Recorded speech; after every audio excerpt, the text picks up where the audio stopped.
Bandura ಭಾಗ್ಯ. ಪ್ರತಿ ಸೋಮವಾರ ಸಂಜೆ 6:50 ಕೃಷಿರಂಗ ಕಿಸಾನ್ ವಾಣಿಯಲ್ಲಿ. ಜೀವನವೆಷ್ಟು ಚೆನ್ನಾಗಿದೆ. ನವೆಂಬರ್ 17ರ ಕಾರ್ಯಕ್ರಮದಲ್ಲಿ ಬಂಡೂರು ಕುರಿತಳಿ ಅಭಿವೃದ್ಧಿಗೆ ಮಂಡಳಿಯ ಯೋಜನೆಗಳನ್ನು ಕುರಿತು ಬೆಂಗಳೂರಿನ ಕುರಿ ಮತ್ತು ಉಣ್ಣೆ ಅಭಿವೃದ್ಧಿ ಮಂಡಳಿಯ ವ್ಯವಸ್ಥಾಪಕ ನಿರ್ದೇಶಕರಾದ ಡಾಕ್ಟರ್ ಮುನಿ ವೆಂಕಟಪ್ಪ ಅವರೊಂದಿಗಿನ ಸಂದರ್ಶನ. ರೈತ ಯಾವುದೇ ಕಸಬು ಮಾಡಲಿ, ಕೃಷಿ ಆಗಲಿ, ತೋಟಗಾರಿಕೆ ಆಗಲಿ, ನಮ್ಮ ಕುರಿ ಸಾಕಾಣಿಕೆ ಆಗಲಿ, ಹೆಚ್ಚು ಲಾಭದಾಯಕ ಇದ್ದರೆ, ಅವನಿಗೆ ಸುಲಭವಾಗಿದ್ದರೆ ಮಾತ್ರ ಅದನ್ನು ನಡೆಸ್ಕೊಂಡು ಹೋಗ್ತಾನೆ. ಲಾಭ ಇಲ್ಲ, ನಷ್ಟ ಉಂಟಾಗುತ್ತೆ ಅಂತ ಹೇಳಿದ್ರೆ ಅದನ್ನು ಅವರು ಬಿಟ್ಟು ಬಿಡ್ಬೋದು.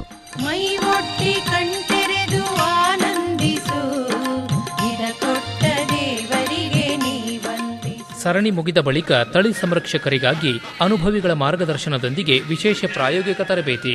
ಬನ್ನಿ, ಭಾಗವಹಿಸಿ, ಬಂಡೂರು ಕುರಿತಳಿಯನ್ನು ಸಂರಕ್ಷಿಸಿ. ಪ್ರತಿ ಸೋಮವಾರ ಸಂಜೆ 6:50 ಕೃಷಿರಂಗ ಕಿಸಾನ್ ವಾಣಿಯಲ್ಲಿ ಮೂಡಿಬರಲಿದೆ ಬಂಡೂರ ಭಾಗ್ಯ.